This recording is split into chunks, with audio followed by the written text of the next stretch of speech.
प्रिय दर्शकों, आप सभी को सादर जय सिया राम। हर हर महादेव। राधे राधे।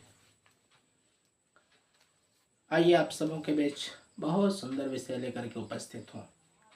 आशा करता हूँ कि आप सब परिवार कुशल मंगल एवं आनंद के साथ अपना जीवन व्यतीत करते होंगे, अपने दिनचर्या पर मस्त होंगे, व्यस्त होंगे।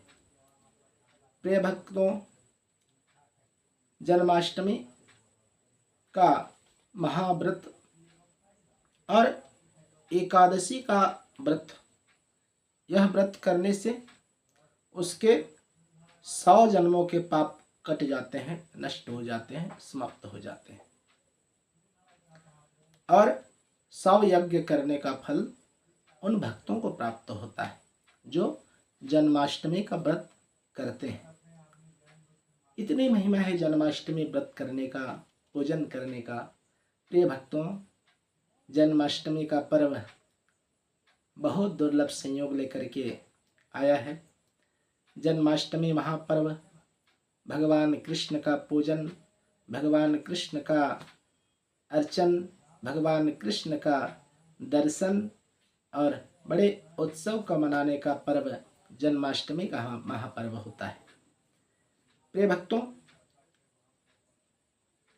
आप सबों को ज्ञात है कि जन्माष्टमी का पर्व के दिन व्रत धारण करने की विधि है, लेकिन 90% ऐसे लोग होंगे जो भगवान का पूजन करने के पश्चात भोजन कर लेते होंगे, लेकिन शास्त्रों पर और ग्रंथों पर वर्णन आता है कि जिस दिन जन्माष्टमी हो उस दिन भगवान का पूजन अर्चन वंदन किया करें, लेकिन उस दिन भोजन करने का विधि प्राप्त नहीं होता है। भोजन नहीं करना चाहिए, क्योंकि भोजन कर लेने पर व्रत खंडित हो जाता है और उस दिन व्रत ही करना अति उत्तम फल को प्रदान करने वाला होता है।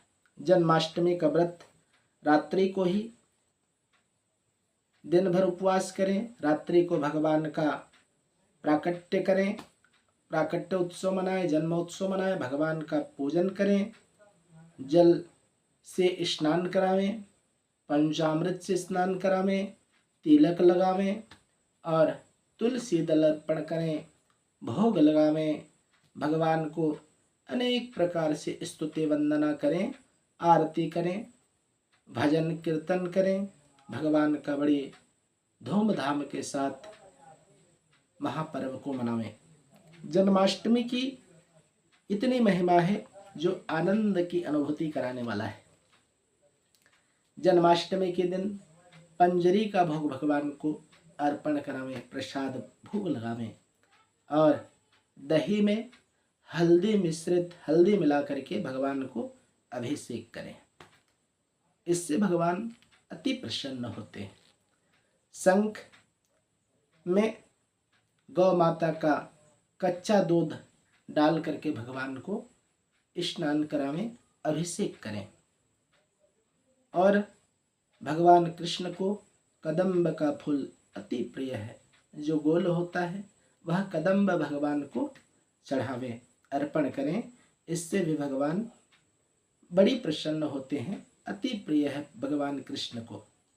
आम की पत्ती की माला बना करके भगवान कृष्ण को चढ़ावें।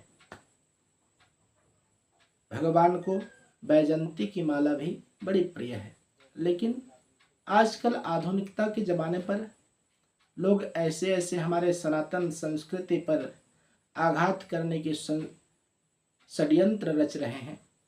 देखिए, पशुओं की हड्डी की माला बना करके भी ऐसे बाजारों पर बिक्री हो रही है।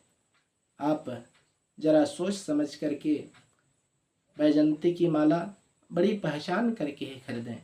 यदि उपलब्ध न हो तो भगवान को चढ़ाने के लिए तुलसी दल ही अति उत्तम है।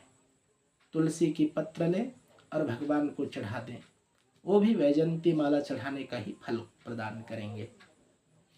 भगवान कृष्ण का पूजन में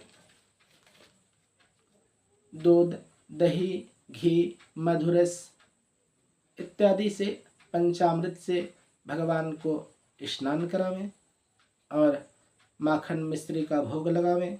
भगवान को ऐसा करने पर भगवान प्रसन्न होते हैं। केसर का तिलक लगावें।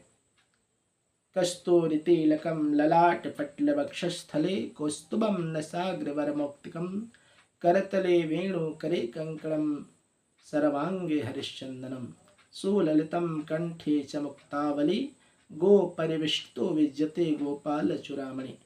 भगवान को चंदन का तिलक लगावें, केसर मिला करके तिलक लगावें। इससे भगवान अति प्रसन्न होते हैं। और भगवान को पीले पोशाक धारण करावें और हो सके तो स्वयं भी पीला वस्त्र धारण करें। इस प्रकार भगवान का पूजन करें। जन्माष्टमी का व्रत को आप बड़ी उत्सव और आनंद के साथ मनावें। जन्माष्टमी का पूजन बहुत फल को प्रदान करने वाला है। प्रिय भक्तों, मेरे इस बताए हुए बातों को आप निश्चित रूप से पालन करें और मेरे इस YouTube, Facebook, Instagram चैनल को लाइक करें, सब्सक्राइब करें, आप शेयर करें। आप सबों को पुनः सादर जय सिया राम। राधे राधे।